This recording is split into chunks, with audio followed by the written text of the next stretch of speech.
Mamlaka ya Kudhibiti na Kupambana na Dawa za Kulevya DCEA kwa kushirikiana na vyombo vya ulinzi na usalama hususan jeshi la polisi imefanya operation maalum katika vijiji vya Marieni na Mhero vilivyopo kata ya Chome wilaya ya Same mkoa wa Kilimanjaro.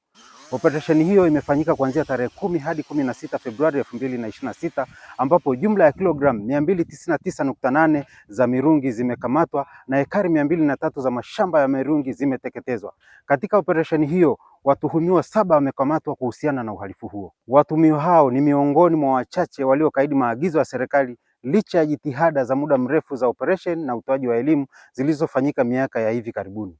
Serikali imefikisha huduma muhimu katika eneo hilo ikiwemo umeme, maji pamoja na kuanzisha miradi mbalimbali ya kilimo na ufugaji, na wananchi wengi wamehamasika na kujikita katika kilimo cha mazao mbadala kama vile vitunguu, viazi, kabeji, parachichi na kahawa. Hii ni ishara kuwa jamii imeanza kuona manufaa ya uchumi halali na endelevu.